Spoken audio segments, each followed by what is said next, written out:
Welcome to Emotional Labour. This is the show where we do the discourse so you don't have to. I'm joined today by the writer, director / actress Louise Ward. Welcome to Turf Island. I was going to bring you a complimentary DNA swab test to get into the toilets here, but I forgot. I hate the term Turf Island. I prefer beautiful trans woman island. The great thing about the UK is there's only beautiful trans women because they killed all the clocky ones.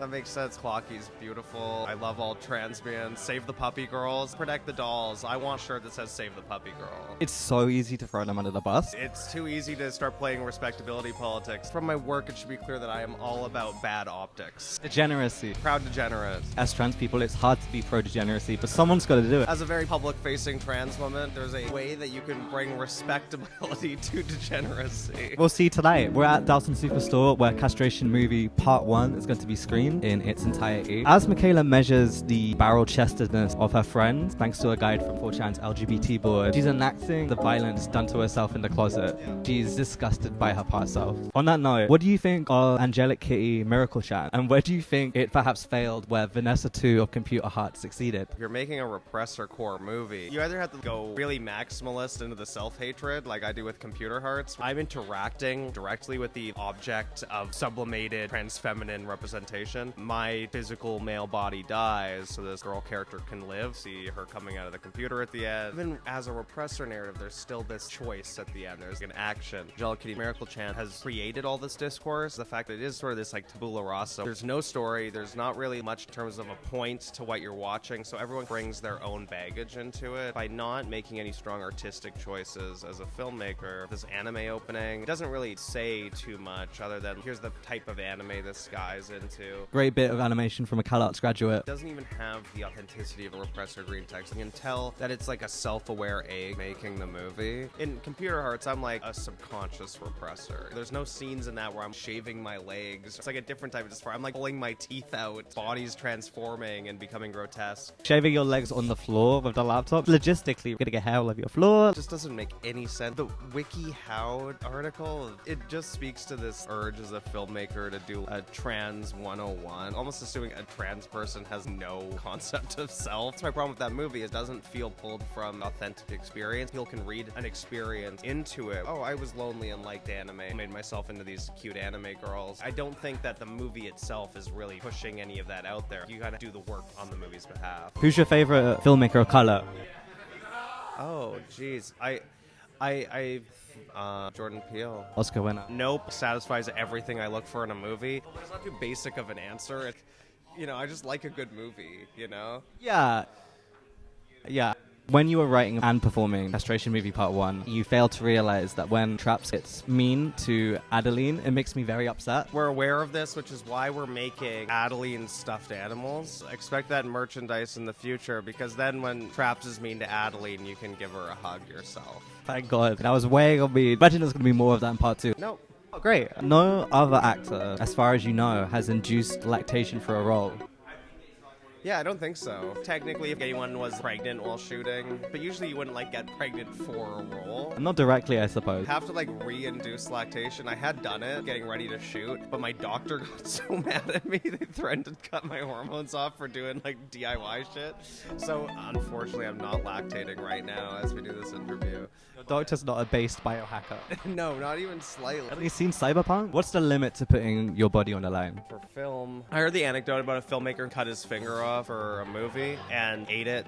He cooked it and ate it. I haven't heard of that guy's movie. Why did you do that? Cool experiment. For me, I don't think I'd want to do anything that I can't come back from. You play the role and then you step out. Gaining weight, inducing lactation, temporary physical damage, putting a cigarette out on myself, cutting my hair. Alright, adult detransition. Yeah, well, Miles is gonna be in the movie. Oh my God. We're buddies. Interesting you say you're buddies. We had coffee once while I was in LA and I was like, do you want to play the detransitioner in my movie? He did, and I knew him through my network. Let's go for coffee. What network are you referring to? Just trans filmmaker people. Envy Desire. Yeah. That fucked me up. Yeah, it's... Hi, Amy. I mean, you've already written about it. Said everything I need to say. It's a really great move for having created as much discourse as it did. It's kind of funny, though, with trans rights getting so much worse now, being we don't like AGPs. I wish our priorities were like that. Yeah, I wish that this was still just the peak of what was offensive. We were just talking about who the bad tranny is. That's the privilege. Maybe that's a good thing about where we're at now. The whole point of Castration Movie is characters who you might not agree with, those bad trannies. I want to have empathy for them because we're all kind of in the same boat. As difficult as things are, this will all bring us together. So I asked if if Milo could be in the movie. And the response I got, unfortunately, was Milo does not work with faggots. Okay, well, he's consistent. I was a little confused. He hates himself so much. Jacques Rivet is one of your favorite filmmakers and recommends that you watch as much as possible. How do you dredge through the slot, stop the slot from poisoning your brain? Sometimes you watch a terrible movie, but there's one little thing in it that's so genius. You can just put this in a good movie now. No one will ever notice. The relativity of it, basis of comparison, makes you able to make better art. Exactly. There's a shot in Castration Movie where the camera's on the ground. Camera person just like kick it while I'm like giving this blowjob. That was taken from an underground horror movie. So genius, so confrontational to the audience. Apply it in the context of this question that Castration Movie is constantly asking in its form of like, how do you shoot sex work? Here's an idea, no intentionality to the camera movement. You're just kicking it. It's not something that I've seen before. From below, these like massive titans above you. It's very striking. Oh, thank you. Whenever I was shooting sex work in this movie, I was always trying to think of ways to bounce off what we were doing aesthetically with what the audience has seen traditionally. The OnlyFans scene where I'm getting pissed on is a good example. The scene is less focused on me getting pissed on and more about these two characters having an argument about how to properly shoot me getting pissed on. Like a meta joke about how to approach shooting this stuff. Going over to like pick up drugs from your polycule friends. For real, we all do it. Everyone has someone who fits that archetype. The whole idea of the Michaela character came from seeing a tweet where someone was like, you can just tell some white trans woman who've had a Nazi phase. I was like, yeah, but they're not anymore. Clearly they went through a lot. They were kind of lost in one thing and maybe now they've done some degree of self-improvement. But then I had to start unpacking that. What does that mean? Someone who had that experience, now you've transitioned, you think that fixed you, but maybe you've still got a lot of that deeply ingrained personal history. Maybe that informs your experience with transness. Michaela, who's like trans woman with a Nazi phase, seeing how the seeds of that continue to affect her post-transition. I thought it was an interesting character to write. Would you say white guilt or trans girl Nazi face guilt motivates 90% of your art? No, I don't. I myself as an artist, like, I don't think it's useful to stew in white guilt. I think it's better to be proactive in the way that you face the world with such things. Think of ways that you can do better and make changes globally and whatever. How many people of color in Castration Movie Part 2? More than Part 1. So one. I'm really happy that you're pushing me back on this. People say, oh, it's all white people in Castration Movie. That's not specifically true. There's a couple of indigenous actors in the film. When I'm looking to cast out of my group of friends, people who have done sex work, people in my networks in Vancouver, those are the people I'm associating with. With Part 1, it was very much so who are my friends and who can I bring in. Thankfully with Part 2, I have like a little bit more leeway on such things. I've got to meet so many more people. So yeah, no, there was definitely an active thought in this. Oh, thank God I don't have to just use my white friends anymore. Still predominantly white leads, I will admit, but that's my experience. I'm trying to flow through different sides of myself. Each character goes back to me. I don't know if I'm at a place in my career where I can be like, yeah, no, this is like soulful black period, like from myself or something. Awful black period. Thinking of like white musicians who are like, I'm gonna go back to those sorts of roots, and you're just like, yeah, but those aren't your roots or whatever. I'm obviously joking, but like. Have you ever seen a UFO? Unfortunately, I've not seen a UFO, but when I shot Hold 'em Blowing with Dion Copeland, my ex-wife, we had a bunch of really crazy, unidentified experiences on that. And some other crew members had seen UFOs while we were shooting them. It kind of drove me insane, because I was like a bit of a skeptic, and then that happened. I love that shit. I've seen a UFO. Yo, that's so cool. Jealous. I could have been higher. I kind of don't trust my own perception a lot of the time anyways. I've seen things in the sky Yeah, right? personally identify, but that doesn't mean it's not a plane. I haven't seen something that I'm like, that is something that no one could identify. I'm only culturally Catholic. That's what they all say. Guillermo del Toro says, you're born a Catholic, you die a Catholic. Everything else in between is incidental. It's true. One time I was asked by Kat Fitzpatrick at this bar, she goes, Louise, you're a Catholic, aren't you? And I was like, well, no, I'm not. She's like, no, you look like a Catholic. Well, you know, my dad's Catholic. I've been to the Vatican. She's like, yeah, you're fucking Catholic. Okay, I guess. Having gone to the Vatican is like level 3 Catholic. That's advanced Catholic. When I said that, I realized I was like, okay, that's pretty Catholic. You've been confirmed then.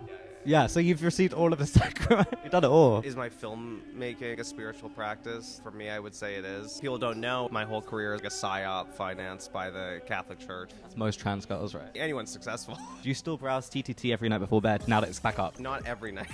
I used to do this for years. I can't remember how long ago I started. Maybe 2 years ago, like a couple years in transition. I just don't want to do this anymore. It's just hurting me. I understand the sense of community it brings. I had enough people around me at that point, IRL, where I was like, okay, I'm not going to completely die of no contact with trans people. I think it's cool. I think it sucks. I think it's good to have a place where people can anonymously talk about trans stuff. I love hopping on there and seeing this breadth of people talking about stuff that would be so irrespectable anywhere else. Threads where people are like, hey, where can I source diapers for age play or whatever? That's the thing that you need, that anonymous, temporally limited thing. Seeing that side of the human spirit, the Nazi diaper furs, is not necessarily the appeal, but it's more a consequence of having the space be anonymous. I think it's the appeal for me. I'm a voyeur of human experience. That's why I make films. Human behavior is fascinating to me. And I love degeneracy, so... Just the virulent racism and transphobia. All anonymous spaces are going to be like this because of the nature of human evil. Looking at it was so corrosive. It makes me feel everyone hates me. I don't post. That's how I've been with 4chan for over a decade. It's like 2007. I haven't changed the infrastructure since. They don't need to. Kinda did. Well, yeah, I mean, it was easy to hack. The impact of 4chan, its politics on my career. We could unpack that in a future interview. There's a lot to mine. The last screening I did was in Montreal, and at the end I was like, I just want to dedicate this screening to 4chan. Everyone laughs, but at the same time, I don't think I would have the film career I do right now if it wasn't for the way I built community through those spaces. That's the thing that's lost. There's obviously so much like terrible stuff to come out of it. You can't ignore the racism, political opportunism, but at the same time, there are communities that come out of it that's kind of like a microcosm of the entire internet. It's worth unpacking it deeper than just writing it off as some ghoulish website that's evil or whatever. For sure. What was added to Castration Movie by having Vera Drew's character Persephone be a white girl with pink dreads? And was it or was it not a tribute to Lana Wachowski? No comment. No comment. I had generous Kickstarter support from Lana's sister, Lily. It wasn't even her, it's the other one. I'll Tear down other trans women for me. Go on. What I'll say is that I think there's a specific type of trans woman who maybe makes choices that aren't great. At the end of the day, Vera was the one who pitched it to me to do the dreadlock as a joke, so I'll talk to her about it again next time I see her. In the first Castration Movie, there's this SS officer hat. I think you said in some essay that the first trans woman you saw online was dressed in Nazi regalia. I don't think this is a universal trans experience. At least it isn't for like black and brown trans women. This is what the movie's about. White trans girl of a Nazi phase, various communities around her. Milo Yiannopoulos turned you down. What is the aim in exploring that outside of just revulsion factor? Well, I don't think there is a revulsion factor. I like Nazi stuff. Well, here's the thing. It's bad.